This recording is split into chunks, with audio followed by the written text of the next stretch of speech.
Hello friends, welcome to study group Pathshala. मैं उल्लास और आज की क्लास में डिस्कस करेंगे एक इंपॉर्टेंट ऐसे को। ये ऐसे होगा कोरोना वायरस पर। ठीक है, बहुत ही ज़्यादा इंपॉर्टेंट टॉपिक है आप सभी के लिए। इसको आप जरूर तैयार करिए। एसएससी के सभी डिस्क्रिप्टिव एग्जाम्स के लिए काफ़ी इंपॉर्टेंट होगा और इसकी कंप्लीट प्लेलिस्ट को जरूर देख लीजिएगा। सारे जितने भी एक्सपेक्टेड टॉपिक्स हैं उनको आप कवर कर सकते हो। ठीक है फ्रेंड्स, और इसकी लेटर की भी आप सीरीज को देख सकते हो। आप जितने इंपॉर्टेंट लेटर्स हैं उनको भी तैयार कर सकते हो। दोनों का ही लिंक आपको डिस्क्रिप्शन में मिल जाएगा, वहाँ से जाके आप उनको तैयार कर लोगे। ठीक है फ्रेंड्स, इसके साथ ही साथ आप इन बुक्स को ले सकते हो आप, जो आपको हिंदी और इंग्लिश में मिल जाएंगी। ठीक है, आपके सभी डिस्क्रिप्टिव एग्जाम्स के लिए डिस्क्रिप्शन में आपको लिंक दिया गया है, वहाँ से जाके आप 30% डिस्काउंट पर इनको ले सकते हो। ठीक है, और आपको विद इन वर्ड लिमिट सारे के सारे टॉपिक्स मिल जाएंगे, लेटेस्ट पैटर्न पर बेस्ड होंगे। ऐसे और लेटेस्ट दोनों ही आपको सिंगल बुक में मिल जाएंगे। ठीक है, और लोएस्ट कॉस्ट में बुक मिल जाएगी आपको। राइट फ्रेंड्स, तो आप इन बुक्स को ले सकते हो, अपनी प्रिपरेशन को कर सकते हो बेहतर तरीके से। राइट, तो चलिए स्टार्ट करते हैं आज की क्लास। Let's start. तो शुरुआत कैसे करनी है फ्रेंड्स, देख लेते हैं इस टॉपिक को कैसे आप एक्सप्लेन करोगे।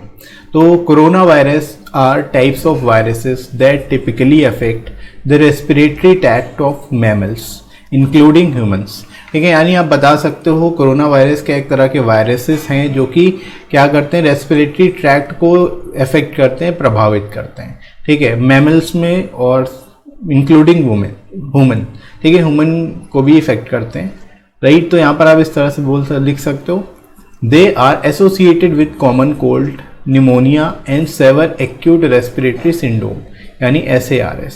ठीक है, यानी जो वायरस होते हैं ये किससे एसोसिएटेड होते हैं, कॉमन कोल्ड से रिलेटेड होते हैं। निमोनिया और अदर जो रेस्पिरेटरी सिंड्रोम है, रेस्पिरेटरी डिजीजेज हैं, उससे रिलेटेड होते हैं। ठीक है, these viruses are responsible for between 15 and 30% of common cold.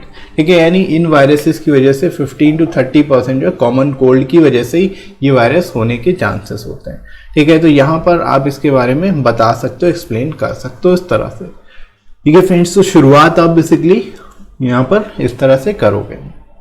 इसके बाद आगे मूव करते हैं। ह्यूमन कोरोना वायरसेस यानी HCOV were first identified in 1960s in the noses of the patients with common cold. ठीक है, यहाँ पर आप इसकी हिस्ट्री बता सकते हो कोरोना वायरस की, कि कोरोना वायरस जो है फर्स्ट आइडेंटिफाइड किया गया था 1960s में। ठीक है, 1960 में पहली बार इसको आइडेंटिफाई किया गया था और ये बेसिकली उन पेशेंट्स में मिले थे जो कि कॉमन कोल्ड से बेसिकली बीमार थे। ठीक है, उनकी नोज में ये वायरस मिला था first time. Right, corona viruses were given their name based on the crown like projections on their surface. ठीक है, कोरोना वायरस का जब आप स्ट्रक्चर देखोगे तो उसमें आपको दिखेगा कि जो कोरोना वायरस है वो एक तरह से क्राउन लाइक प्रोजेक्शंस है उसके सरफेस पे। ठीक है, जिसको बेसिकली क्राउन बोला जाता है, उसी को कोरोना बोला गया। ठीक है, जिसको लैटिन में कोरोना बोला जाता है, जिसका मतलब होता है क्राउन। ठीक है, तो इसी से ये नाम इसका पड़ गया कोरोना वायरस। ठीक है, तो कोरोना यहाँ पर आप इसको बता सकते हो, इस तरह से लिख लोगे इसके बारे में। ठीक है फ्रेंड्स, तो आई होप आपको यहाँ तक क्लियर हो गया होगा इसको कैसे आपको लिखना है, कैसे इस टॉपिक को यहाँ पर शुरुआत करोगे। ठीक है, तो इंट्रोडक्शन में आप इस तरह से यहाँ पर लिख सकते हो इसके बारे में। आगे फ्रेंड्स मूव करते हैं। Among humans infection most often occurs during winter months. ठीक है, यानी ह्यूमंस में जो इन्फेक्शन है वो सबसे ज़्यादा कब होता है, विंटर मंथ्स में होता है। ठीक है, it is not uncommon for a person to become ill with a cold that is caused by corona virus and can catch it again about 4 months later. ठीक है, यहाँ पर आप यही बता सकते हो कि जो ये इन्फेक्शन है वो विंटर मंथ्स में होगा। साथ ही साथ ये एक तरह से जो पर्सन इल है कोल्ड से, उसको भी कोरोना वायरस हो सकता है और अगर वो ठीक हो जाता है तो अगेन 4 months बाद फिर से हो सकता है। ठीक है, तो यहाँ पर आप इसके बारे में बता सकते हो कि कैसे बेसिकली इस यहाँ पर ये वायरस जो है कैसे आपको बेसिकली इन्फेक्ट कर सकता है। ठीक है, उसके बाद यहाँ पर मूव करते हैं हम लोग। कोल्ड और flu like symptoms usually set in from 2 to 4 days after corona virus infection. ठीक है, यानी कोरोना वायरस इन्फेक्शन के बाद कोल्ड या फिर फ्लू लाइक सिम्टम्स जो है वो देखने को मिलते हैं। Right, and they are typically mild, और ये बहुत ही माइल्ड होते हैं, नॉर्मल होते हैं। ठीक है, however symptoms vary from person to person. हालांकि आप ये कह सकते हो कि जो सिम्टम्स होते हैं वो पर्सन टू पर्सन वैरी करते हैं, क्योंकि कुछ ऐसे भी लोग सामने आए हैं जिनमें कोई सिम्टम्स ही नहीं थे लेकिन उनमें भी कोरोना वायरस, वो भी कोरोना पॉजिटिव थे। ठीक है, तो आप यहाँ पर इसके बारे में इस तरह से बता सकते हो, right. And some forms of viruses can be fatal, और कुछ इसके ऐसे भी फॉर्म्स हैं जो कि काफ़ी ज़्यादा फैटल हो सकते हैं, बहुत ज़्यादा हानिकारक हो सकते हैं। तो इस तरह से फ्रेंड्स आप यहाँ पर इसको एक्सप्लेन करोगे। आगे फ्रेंड्स मूव करते हैं बॉडी सेक्शन में ही। इन 2019 the centres for disease control and prevention यानी CDC started monitoring outbreak of new corona virus यानी 2019 NCOV, जिसका नाम है न्यू कोरोना वायरस। ठीक है, यानी 2019 में CDC ने बेसिकली मॉनिटरिंग शुरू की कोरोना वायरस आउटब्रेक को लेकर के, right. Authorities first identified the virus in Wuhan, China. जो अथॉरिटीज हैं उन्होंने फर्स्ट टाइम आइडेंटिफाई किया इस वायरस को, कहाँ पर, वुहान में, जो कि चाइना में है। More than 1000 people have contracted the virus in China, और शुरुआत में जब इसको फर्स्ट आइडेंटिफाई किया गया था तब करीब 1000 से ज़्यादा लोग जो थे वो कॉन्ट्रैक्टेड थे, एक तरह से कोरोना वायरस से इन्फेक्टेड थे, राइट। तो यहाँ पर आप बता सकते हो इस तरह से health authorities have identified several other people with 2019 NCOV यानी corona virus around the world.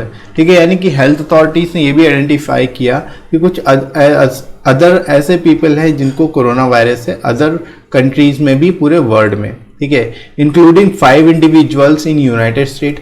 ये शुरुआत की बात हो रही है, जब बेसिकली फर्स्ट टाइम आइडेंटिफाई किया गया था तब 5 पीपल यूनाइटेड स्टेट्स में भी थे। On 31 January 2020 the virus passed from one person to another in US, और US में सबसे ज़्यादा यहाँ पर तेजी से बढ़ता गया। 31 जनवरी 2020 तक जो ये वायरस है एक पर्सन से दूसरे पर्सन में फैलता गया। ठीक है, तो यहाँ पर आप बता सकते हो कि शुरुआत में इसको बेसिकली अगर रोक लिया जाता तो इतनी ज़्यादा तबाही ना होती, इतने ज़्यादा लोग इससे ना मरते, राइट। इसके बाद देखो फाइनली हम लोग कंक्लूजन की ओर मूव करते हैं। WHO have declared a public health emergency relating to corona virus, new corona virus. ठीक है, यानी WHO यानी वर्ल्ड हेल्थ ऑर्गेनाइजेशन ने, विश्व स्वास्थ्य संगठन ने जो है public health emergency basically declare की न्यू कोरोना वायरस को लेकर के। The virus responsible can be diagnosed by taking a sample of respiratory fluids और ब्लड।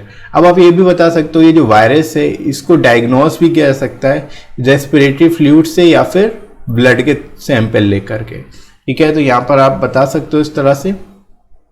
उसके बाद फाइनली हम लोग मूव करते हैं फ्रेंड्स यहाँ पर कंक्लूजन के लास्ट पैरा में। Human corona virus can not be cultivated in laboratory easily unlike the rhino virus, another cause of the common cold. ठीक है, यानी कि आप ये बता सकते हो ह्यूमन कोरोना वायरस को आसानी से लेबोरेटरी में नहीं कल्टीवेट किया जा सकता, जैसे कि हम लोग राइनो वायरस को कह सकते हैं जो कि कॉमन कोल्ड का ही एक कारण है, right. This makes it difficult to gauge the corona virus impact on national economies and public health. ठीक है, यानी यही कारण है, इसी वजह से एक तरह से हम कोरोना वायरस के इम्पैक्ट को गॉज नहीं कर सकते, माप नहीं सकते। नेशनल इकोनॉमीज और पब्लिक हेल्थ के ऊपर क्या इम्पैक्ट पड़ेगा वो पूरी तरह से नहीं देखा जा सकता, लेकिन हम अनुमान जरूर लगा सकते हैं। ठीक है, तो इस तरह से यहाँ पर आप इस टॉपिक को एक्सप्लेन कर सकते हो, यहाँ पर इसके बारे में बता सकते हो। ठीक है फ्रेंड्स, तो यहाँ पर आप इससे रिलेटेड दे दोगे। बाकी यहाँ पर शुरुआत को लेकर के सारा यहाँ पर डेटा था। अगर आप और इसको एडवांस लेवल में देखना चाहते हो तो जो करेंट डेटा वो भी दे सकते हो, लेकिन वो वेरी कर रहा है, तो इस वजह से आप बेसिक जो चीज़ें हैं यहाँ पर वो ही ऐड कर दो, आसानी से आपका ये टॉपिक कंप्लीट हो जाएगा। ठीक है फ्रेंड्स, तो इस तरह से आप इस टॉपिक को लिख सकते हो। और आई होप ये वीडियो हेल्पफुल लगा होगा आपको, और ये वीडियो कैसा लगा कमेंट करके जरूर बताइएगा। वीडियो अच्छा लगा हो तो लाइक करिएगा, इस वीडियो को शेयर करिए अपने सभी फ्रेंड्स में, और सब्सक्राइब कर लीजिए चैनल को अगर आप में से कोई नया है तो। ठीक है फ्रेंड्स, इसके साथ ही साथ आप कमेंट सेक्शन के थ्रू कमेंट करके सजेशन भी दे सकते हो। अगर कोई टॉपिक आपको इंपॉर्टेंट लगता है तो मैं उस पर भी आपको वीडियोस राइट कर दूंगा। साथ ही साथ आप मुझे अनअकैडमी पर ही फॉलो कर सकते हो और मेरे कोर्सेज को देख सकते हो। राइट फ्रेंड्स, तो अभी के लिए इतना ही, नेक्स्ट मिलते हैं अगली क्लास में। Thanks for watching.